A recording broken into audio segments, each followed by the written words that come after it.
Hello everyone, and welcome to Co-opQuest. This is Toxic of Lemonades, And this is Undead Hollows. and this is our top 20 dream matches. Like last time, we're starting with me, although we're not doing pictures or music this video because the last video was sort of awful with it. Yeah, so, Anyway, it's hot as hell here. I'm gonna turn the fan on. Hopefully that doesn't ruin our voice too much. It might be annoying to y'all, but yeah, we got 3 subscribers. It's okay. So, the first dream match, which is technically number 20, I would say Shinsuke Nakamura versus Dean Ambrose. This match would be a no-hold-barred match. It would probably also be for the Intercontinental title, which Shinsuke would have won in a match I will talk about later on. How it will happen is Dean Ambrose would have won a #1 contenders match with Kevin Owens, with Shinsuke sitting not next to the commentators, but sitting out in the gorilla or behind stage, and coming out and attacking the winner of the #1 contenders match. Of course, this will make Dean Ambrose unhappy.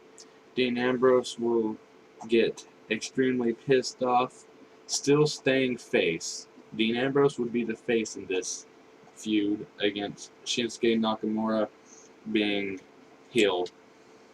But after a vicious attackings for a few weeks, he will proclaim a no-hold-barred match for the Intercontinental title at Hell in a Cell. And the winner, I would have to say, would be Nakamura, to maintain a good title reign and to throw him a bone because he's probably just recently gone up into the main roster.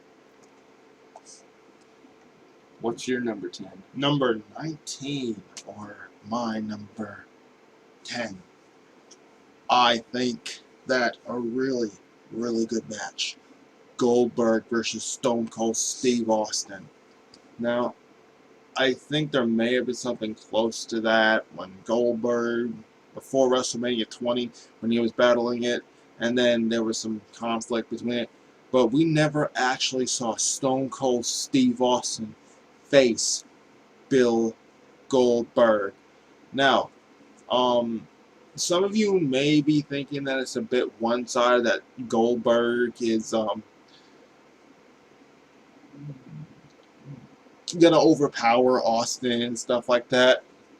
But you forget, in Austin's career, he's won a lot of events that I think he won a steel cage match against Paul White, which was the Big Show in a steel cage match by getting thrown out, by physically getting thrown out of the cell. And that's how he won. But honestly, I would have to agree with you. I would place my money on Goldberg winning, and if he were to win against Stone Cold Steve Austin, that would probably create some conflict between him, if he ever came back sooner or later to the WWE. That would create some conflict between him and Vince McMahon, ultimately probably bringing back another WrestleMania 20 match between Brock Lesnar and Goldberg. Okay. Number 17 would 18, be... I think. 18. Yeah, 18, my bad. My bad, he's number 17. Anyway. Okay, so number 18 would be Jeff Hardy versus Nakamura. I don't think it's a match you thought I was going to bring up, did you? I honestly didn't really think you'd bring up my superstar, but This would be another Intercontinental title match. It would be a ladder match at TLC. Nakamura still being heel, and Jeff being the innocent babyface. Now this is if, as you all saw in our returns, this is if he retained. returned. Uh, so Jeff Hardy would have overcome and become #1 contender from a triple threat match of Jeff Hardy, Bubba Ray Dudley, and Sin Cara. And the #1 contenders match would have been a normal match. Jeff Hardy would have pulled it off barely after doing a suicide swanton off the top rope on into the outer, and then throwing in Sin Cara for the pin. And how this rivalry would start is, as Jeff Hardy is in an interview after the match, probably with Renee Young. He is attacked from behind by Shinsuke Nakamura, and then I can't remember what his knee move's called. It has a weird name, but like that running knee after he attacks him, kneeing Jeff Hardy into a door or something. We will not see Jeff Hardy for the next 3 weeks until TLC, where it would be a close match, but an interference will happen from Matt Hardy, causing Shinsuke Nakamura to lose the title to Jeff. Number 17. Your little hint though. Your even numbers, I'm odd numbers. Yeah. Yes. Yeah. Alright. Number 17. I honestly think a really good dream match would be between AJ Styles and Shawn Michaels. Now, it may come as a shock that this match even got brought up or something like that. But just hear me out. Shawn Michaels and AJ Styles. Both of them pretty good high flyers. I've seen Shawn Michaels do some death-defying stunts. Not as much as Jeff Hardy was. But Shawn Michaels would be like, let's just say if AJ Styles, if he's still going to be heel, attacks Triple H.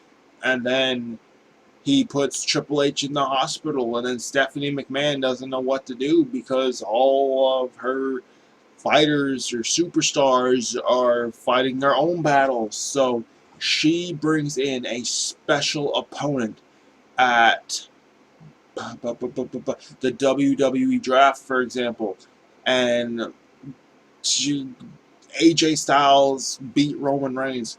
Not likely, but he beats Roman Reigns for the WWE World Heavyweight Championship. And then he goes after Triple H saying that he's being unfair with the decisions that he's making for the WWE. So he attacks Triple H, puts him in the hospital, and then Vince McMahon shows up and he brings back Shawn Michaels. I think a really good match would be a no-holds-barred street fight. I don't like Brock Lesnar and Dean Ambrose, but this is for retribution for the game, Triple H. Alright, number 16 is Brock Lesnar versus CM Punk versus Ken Shamrock versus Kurt Angle in a fatal 4-way. Now, the reason I have this match is they're all UFC fighters and or legitimate wrestlers.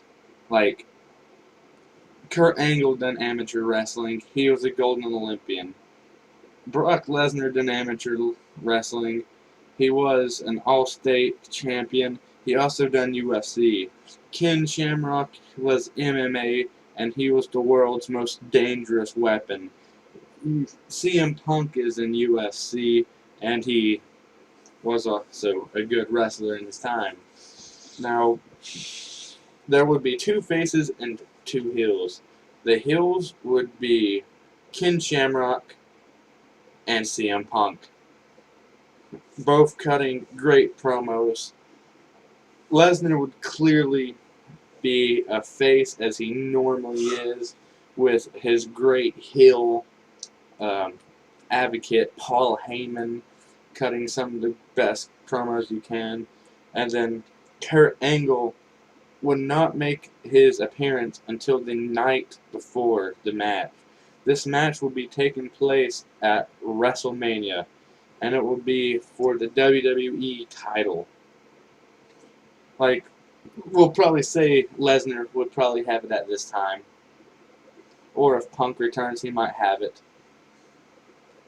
And it would be a close bout between all the superstars. But I say give Ken Shamrock at least one last run. Give him a title. He hasn't held the WWE Heavyweight Championship. So I'd say give him at least a month with that. And he would get the victory over Kurt Angle after a armbar. Number 15. Honestly, I couldn't really decide about this next one. I couldn't either decide if it was going to be 13 or 15. So I'm going to put it at number 15. And that match is CM Punk versus... No. Brock Lesnar versus... Oh my god, what was it? I'm trying to think of someone he hasn't faced yet. Brock Lesnar versus Eddie Guerrero. But He faced Eddie Guerrero. Oh, we did? Mm-hmm. Okay. Sin Cara. Yeah, he faced Sin Cara. Let's do Brock Lesnar versus Sin Cara. Now, I know what you guys were thinking. Like, what the fuck is he saying, man? Like, this guy's like a piece of shit. Like, he's probably that's what you guys are probably thinking. Well, fuck you, and hear my damn explanation, bro. First of all, Sin Cara is one of the fastest people in the WWE, next to his partner Kalisto in the Lucha Dragon, Lucha. Enough that shit. But Sin Cara, like I said, uses speed. He may be small, like Kalisto and Rey Mysterio, but Brock Lesnar he relies on strength. He's sort of fast, but I don't think he could keep up with Sin Cara. So honestly, I would bet my money on Sin Cara. And if this would probably take place in the Money in the Bank ladder match. I don't think Lesnar has ever competed in a Money in the Bank ladder match. You can correct me if I'm wrong if you know of a match that Brock Lesnar has ever been competing in a ladder match down there in the description in the comment section below there. But it would take place in Money in the Bank, and when Brock Lesnar is about to climb the ladder, like Sin Cara actually stacks the ladder on the side, and he just runs up, drops kicks Lesnar, gets back up on his feet, and then goes up and grabs the Money in the Bank briefcase, therefore getting him a match whenever he wants to for the WWE World Heavyweight Championship. So Sin Cara, you win.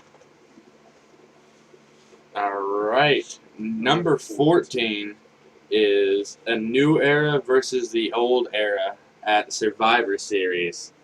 Now, the leaders of the team would be the Cena Nation for the old era versus Rollins for the new era. On John Cena's team, he will have Undertaker, Triple H. He will bring back Scott Hall, and he would have the Beast Incarnate, Brock Lesnar. On Seth Rollins' team, he would have Dean Ambrose, Big Cass, Shinsuke Nakamura, and Austin Aries.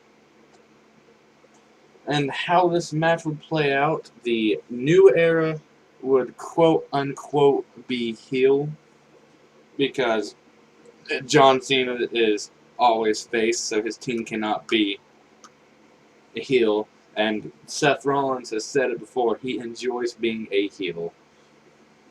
So, how it would play off is, at the beginning you start off with Rollins and Cena. Cena will tag in Undertaker, who will then be taken out by Austin Aries as first elimination. As soon as Aries is eliminated, as soon as Taker is eliminated, Brock Lesnar will come in and clean house by taking out Aries and taking out Big Cass. Brock Lesnar will soon be stopped by the King of Strong Style himself, Shinsuke Nakamura, after Seth Rollins gets a sneaky low blow in on him. Which will make Cena come back in, who will get eliminated by fucking Rollins, by Ambrose. I have to think about who I had up there for a second. Oh. So that gets rid of Undertaker, Lesnar, and Cena on the new era, which leaves Scott Hall and who else? Rollins? No, for the old era. Cena. Scott Hall, Cena, Lesnar. Lesnar, Taker. I don't know. Well, this is not scripted. This is matches just we want to see. Anyway, we'll find out who it is. We will. Number 13. Rollins. Well, first, Rollins would be eliminated by Scott Hall, which would leave Arias is out, Cass is out, which would leave Shinsuke and Ambrose. Ambrose would get rid of Scott Hall, who will. I think I said Triple H. I believe so. I believe it was Triple H. Well, if I didn't say Triple H, I'm sorry, guys. I can't remember who the fifth one is. Like I said, I didn't put it on the list. The fifth one would probably be Triple H then, because, yeah, Triple H would be there. He's the old era. But he would get rid of Ambrose, leaving Triple H and Nakamura getting a big victory over Triple H at Survivor Series, being the completely new start of a new era. Number 13. Number 13, pal. Fantastic. Now, I'm probably not the only person who wouldn't mind seeing this. The Big Show versus Andre the Giant. Bam! Now, I believe Big Show has won only maybe once or twice in the Andre the Giant Memorial Battle Royal that takes place every WrestleMania. Now, just imagine this. They create a new pay-per-view called Clash of the Giants. And then you have Big Show and you have Andre the Giant. Two giants going at it for, let's say, the United States Championship. Now, who could tell me? Leave it in the comment section below. Who do you think is the better giant, Andre the Giant or Big Show? I honestly can't really decide about this one, so I'm just gonna say they get double counted out. They're just too evenly matched. They're both giants. Undecided for this one. Alright, let's go to number 12, which would be an Intercontinental title match versus, well, Kevin Owens versus Jeff Hardy. This would be a WrestleMania match to see. Both of them can do a swanton bomb. Both of them very technical and athletic in the ring. This match would have to be a Hell in a Cell match, which your heel would be one and only Fight Owens Fight. He is a great heel, and he'd be able to bring the best out of Hardy. It would be a close match, but Hardy will keep the title via both men can't get back up. So it's kind of almost like a last man standing. Well, no. It would happen after Hardy is sent through the top of the cell from a pop-up power bomb, and then Kevin Owens doing his famous frog splash off the top of the cell, but missing. Like what Shane McMahon did. And not knowing what to do, the referee would count to 10. Therefore, Hardy would keep his title by technicality. I would say probably the match go on for 28 minutes, having great spots from both Hardy and Owens, like Hardy doing a swanton off the top of the cell, putting Owens through a table. Owens doing a swanton off the top rope, going off the side of the ring, putting Hardy through 2 tables. All right. Number 11, I believe we're on. Yeah, number 11.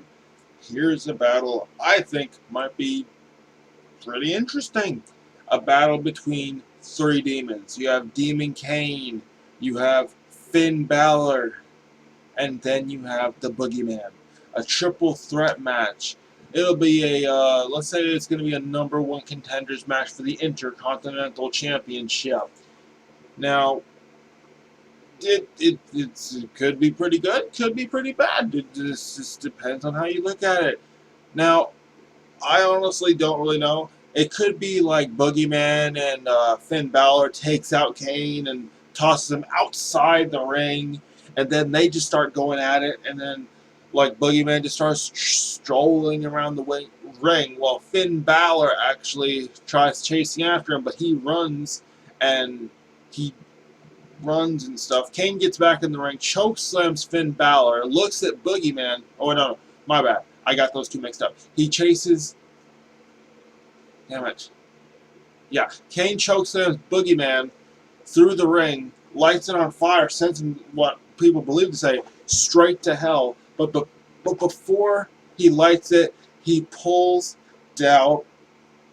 Boogeyman pulls down Kane, and Finn Balor has no idea what the heck is going on, so he tries pulling Boogeyman up, and all we see is just Kane standing in that hole, and then he just goes down, and then the just big flames happen right now, and then you just see Boogeyman does he do a boogie drop, I think is signature movement? Yeah, he does the boogie drop after getting Finn Balor down, and then he just goes 1, 2, 3. The winner goes to the Boogeyman. Ooh. Number 10. Wow, what a match. Alright, this would be a United States title match. Rusev versus the All-American himself, Hulk Hogan, the real American. This would be a SummerSlam match. Rusev has steamrolled through all his opponents. There is no one who can take the United States title away from him. Then what do you hear? Nothing but "I'm a real American." And Hollywood Hogan marches down to the ring. Now, give it, Hogan's an older person now, probably can't be in the ring all that long. So it would be a mid-card 10-minute match. Not a squash match, but a 10-minute match.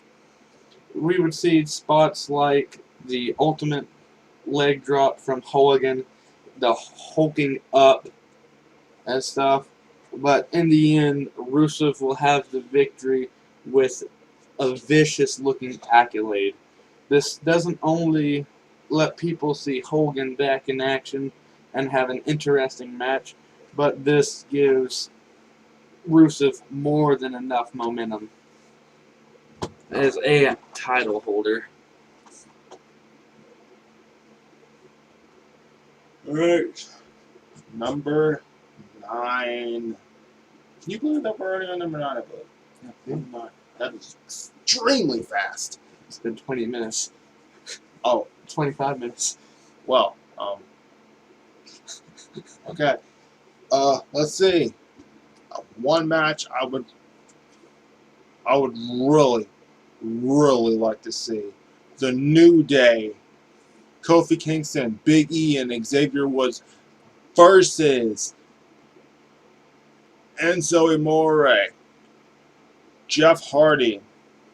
And you may be thinking that it's going to be Colin Cassidy. No, let's just say, for example, if Colin Cassidy and Enzo are go on their separate ways for a little bit to see what they can do as individuals. But Enzo gets a mysterious tag partner one of these days, and he finds Jeff Hardy, and the next one he's going to pick, Evan Bourne. Now, it's going to be a team of high flyers versus the New Day. You got a pretty good powerhouse, My Little Pony jabronis, the New Day, versus three of one of the best high flyers. Although I haven't really seen what Enzo Amore is capable of so far in his career. I know that he just had a concussion and he landed wrong on the ropes on WWE 2016 pay-per-view Payback, and he suffered a lot of damage from that, got a concussion and everything like that. So he wouldn't really be expected to do that much. I would probably have to say maybe around a 5-10 minute round, maybe a 25-minute match. Enzo Amore gets slid out of the ring again, but nothing bad goes wrong because he gets thrown out over the top rope and he lands like through the table or something. And then you have, let's just say this is an elimination tag match, and it's down to Jeff Hardy and Evan Bourne versus Big E and Kofi Kingston.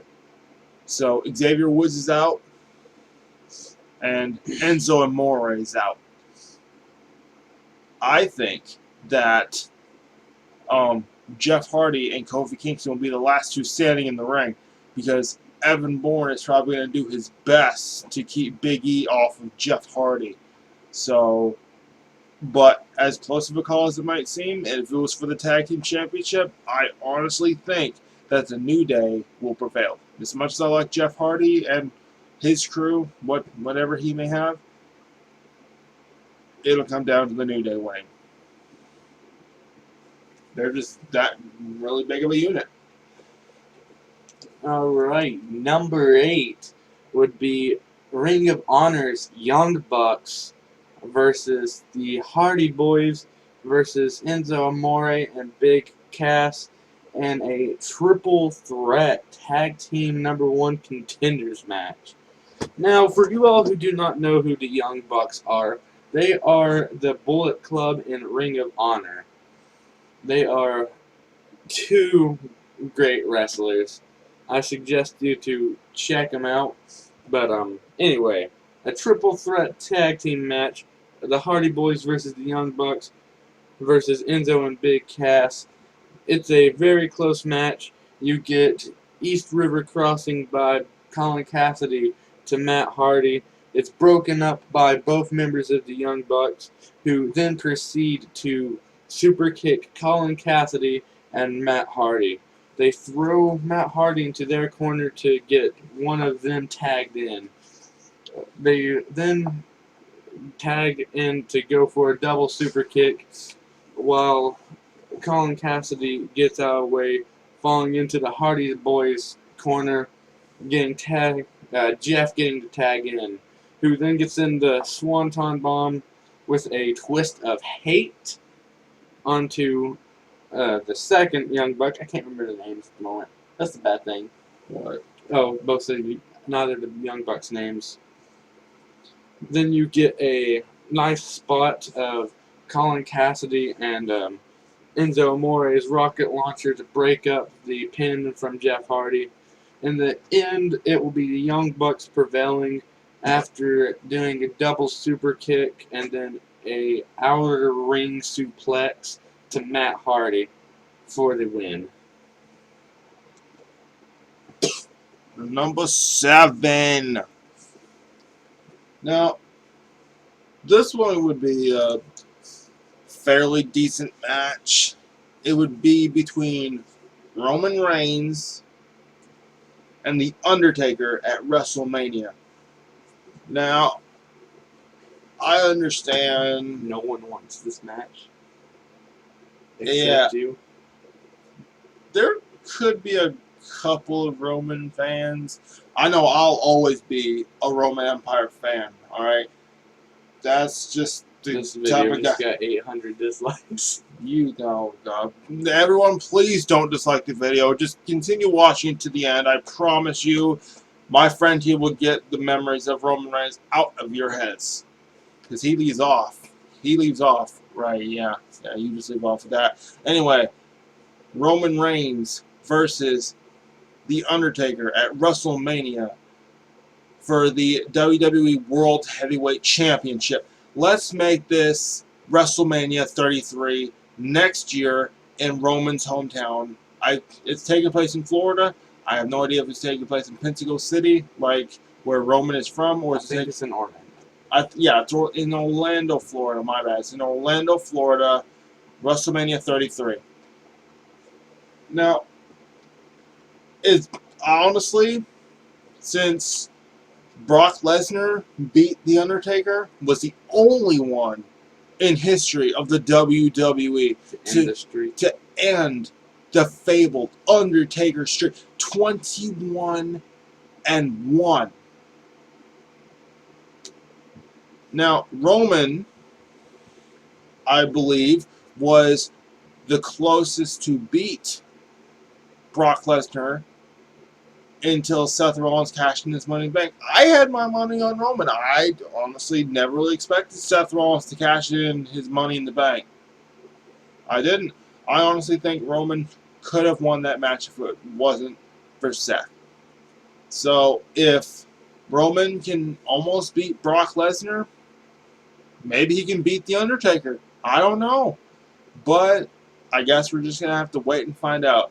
Heck, some of these dream matches that we're saying right now, go ahead and do them if you're on 2K16. I'm also going to say that it's going to be a Hell in a Cell. And I'm going to say off with The Undertaker winning because he's only lost once, and that was to Brock, and he hasn't lost again since. Alright, the next one is number 6, and that is the one, the only Lunatic Fringe versus the one and the only Matt Hardy. This would be an Extreme Rules match, the second ever Ambrose Asylum match. This one would be a match in the making. Like, alright, we got Money in the Bank coming up. Say, Matt Hardy makes a return at Money in the Bank. Alright, and then Dean Ambrose wins Money in the Bank. He cashes in on Rollins and Reigns, becoming the WWE title. Now, Ambrose is able to keep his title all the way through Fastlane. It is a triple threat match between Ambrose, Rollins, and Reigns at WrestleMania 33. Matt Hardy, Twist of Fate's Dean Ambrose, and this is where Matt Hardy is going to get a lot of heat. Rollins is on the ground. Ambrose is on the ground. Reigns is on the ground. He drags Reigns on top of Ambrose after a Twist of Fate. Now, this rivalry would go to Payback, where Matt Hardy would get a win over Dean Ambrose because it would be a no-hold-barred match. Matt Hardy's heel. Dean Ambrose is face. Reigns is still not happy that Dean Ambrose cashed in Money in the Bank against him. He was also the first one to break up the Shield. Rollins broke up the Shield. Oh, right. But how the Money in the Bank will go on. Dean Ambrose cashes in the briefcase, and Dirty Deeds Roman onto the briefcase. Rollins is already on the ground after a spear, probably. So this is going to cause bad blood between Ambrose and Reigns. So Matt Hardy in this no-hold-barred match has Reigns' assistance getting the victory over Ambrose. Now, this doesn't make Ambrose happy. He's frustrated, sort of looking heel. He's still face. And we have the second ever Asylum match, which would end after Matt Hardy does a Twist of Fate onto the thumbtacks of. Now, don't get me wrong, guys. I love Ambrose, but I feel in this rivalry, Matt Hardy would get the victory.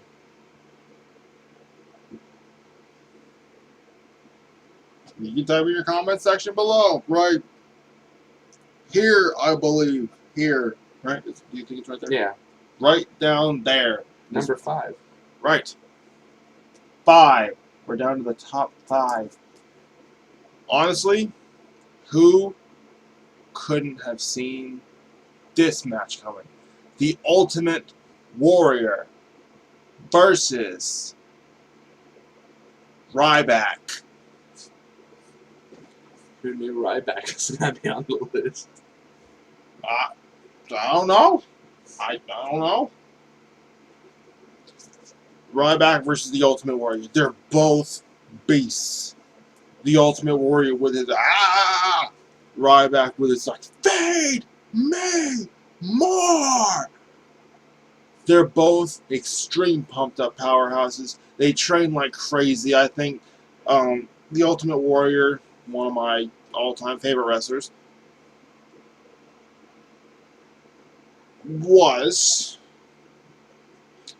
had the second, I think, biggest biceps in the world. First one was Hulk Hogan.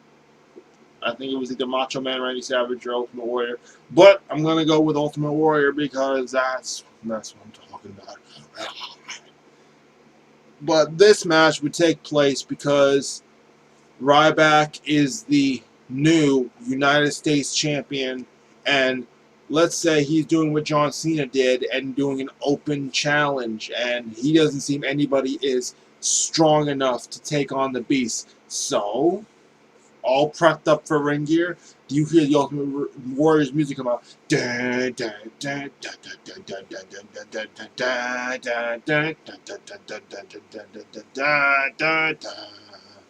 He comes running into the ring, doing his Ultimate Warrior thing, strolling around the ring. Ryback has no idea that this match is even taking place right now because he's just in total shock that he gets the chance to wrestle a Hall of Famer and a legend in the WWE's mind. So, but in this match, it'll be a no holds barred because they don't want to end this match by disqualification or countout. And it ends off by having the Ultimate Warrior hit Ryback with chair shot and then putting him on a bunch of steel chairs and then doing the ultimate splash, ultimately earning him an upset victory. Putting my money on the Warrior. Number 3. Actually, That was four. Yeah, number 4. Number 3 is next. And then number 2 and number 1. We're almost done, guys. Fantastic. Sheesh. So, my next dream match is Rob Van Dam versus Seth Rollins. The Survivor Series match that almost happened. Now, if y'all don't know, like I said in the previous video, Rob Van Dam returned in 2013 and had a feud with The Shield, with Mark Henry by his side. But he never had a singles match against any of the Shield members. The best match that he could have with any of the Shield members would be him versus Rollins. They fight very similarly, but Rob Van Dam would be the heel in this match, with Seth Rollins being face. Like, let's say this is the payback after WrestleMania 33. Rollins went up against Triple H, defied the Triple H, and who knows, maybe Seth Rollins is general manager of Raw or SmackDown. But anyway, Rob Van Dam comes back that Raw after WrestleMania. He's like, no. Remember what you and your Goonies done back then? You're not deserving of the spot you're in. And Rob Van Dam takes general manager until Payback. They have an amazing match. This match would be a tables, ladders, and chairs match with Edge, Christian, Bubba Ray Dudley, Jeff Hardy, Matt Hardy, and Devon all commentating it. because it will be the first time that there's been a TLC match without any of them in it in almost 5 years. Because the last actual TLC match was when Edge left, with Seth Rollins taking the victory after doing the Phoenix Splash. I think it's the Phoenix Splash or the Phoenix Dive in off of Jeff Hardy's custom 20-foot ladder, putting Rob Van Dam through 8 tables. Jesus. Alright. Number 3. 3. Now, you can bet on this show all you want. The Boogeyman versus Bray Wyatt. See, I think I've already mentioned this in the previous episode here that we just now uploaded a few minutes ago. But, Boogeyman versus Bray Wyatt ends up being that, like, the Boogeyman has been having trouble with the Wyatt family. So, Shane McMahon just comes straddling into the ring and says, Bray Wyatt, I know you and your family have a couple of things in mind here for the WWE, but there's an opponent here who might have something different for you to say. And then we automatically get the Boogeyman versus the Bray Wyatt, or someone from the Wyatt family, whether it's Luke Harper, Braun Strowman, Eric Rowan, or Bray Wyatt himself. Either way, the Boogeyman is going to triumph on one of the Wyatt family asses. I'm putting my money on the Wyatt family. I love, like, either way, Boogeyman's going to triumph over one of the Wyatt's asses. I put my money on the Wyatt family. Wow. Okay, number 2 is, it's a match we've already seen before, but this is going to be doing it correctly. Bill Goldberg,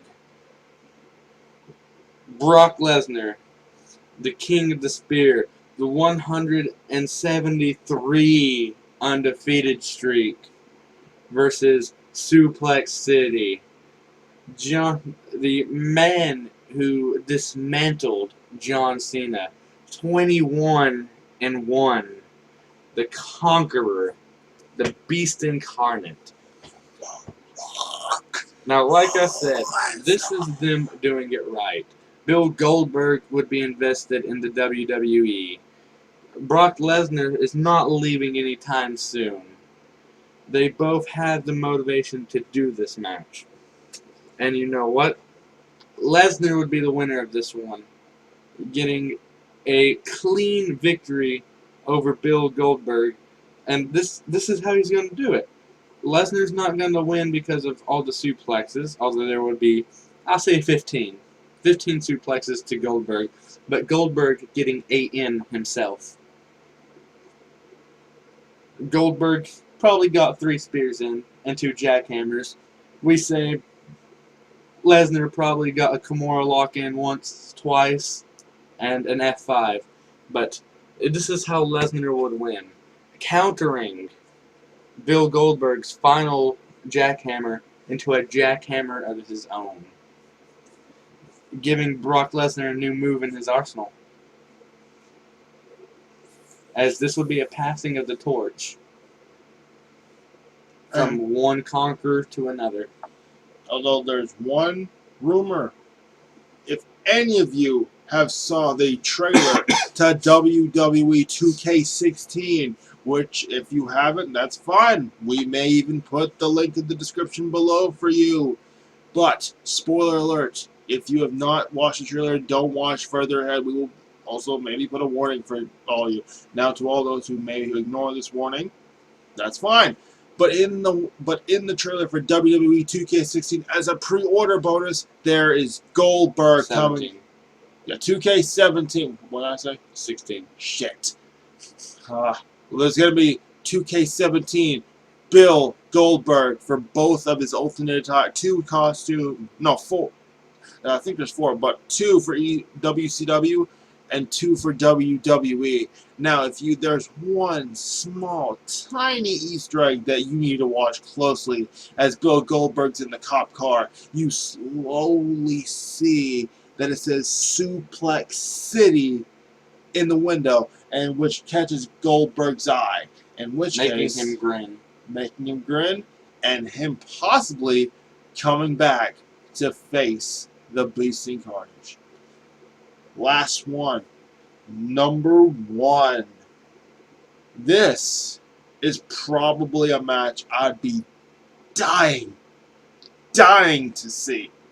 And that, my friends, would be a Fatal 4-Way Tag Team match for the WWE Tag Team Championship.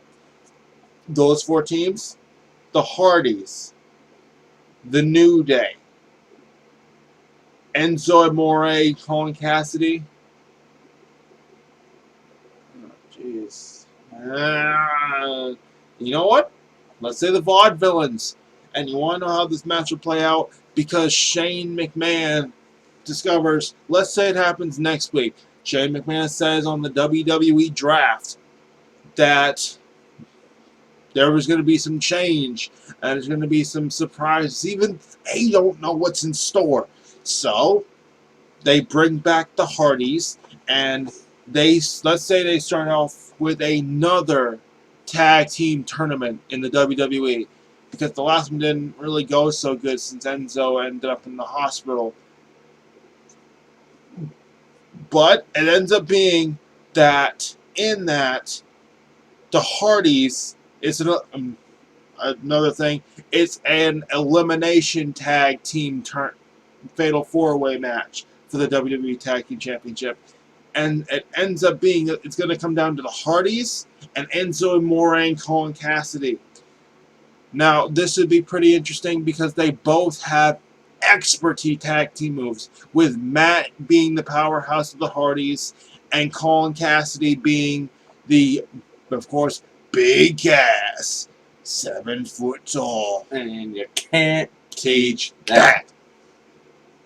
Of Enzo Amore, Colin Cassidy being the big guy.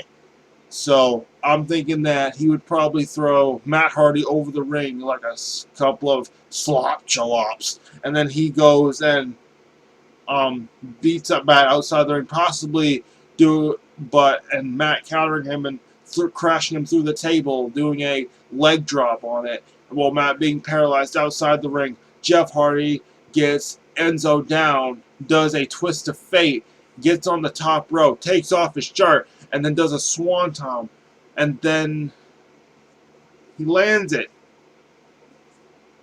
Colin Cassidy comes into the ring at last second, kicks Jeff Hardy off. Matt comes in, pushes Colin Cassidy out of the ring, and then, out of nowhere, Jeff Hardy comes in with a chair, hits Enzo Amore, and then all of a sudden, 1, 2, 3, the Hardys win the WWE Tag Team Championship once more. Now, there's a thing about that, too, though. It can make a longer feud with Enzo and Cass, especially after Enzo gets hit by the chair. Because you know Colin Cassidy's going to get right back in the ring afterwards. And he's going to be a monster. Well, yes. I honestly think that they've had to have a lot of refs out there just to stop Colin Cassidy from beating up the Vaudevillains. Could you imagine, though, like, big booting Jeff Hardy right over the top rope, like, off of a turnbuckle, and then 3 East Coast crossings to Matt? Who's to say? They may also be having a rocket launcher. Eh? Couple haters? Haters? A couple of haters. Couple haters. If you liked these dream match suggestions, or thought we're a bunch of fucking idiots, leave it in the comments below. And please hit the like button, not the dislike button.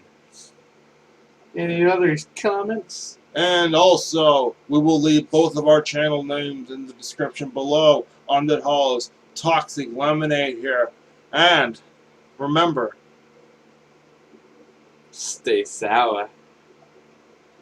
I ain't got shit. Yeah, listen to this guy.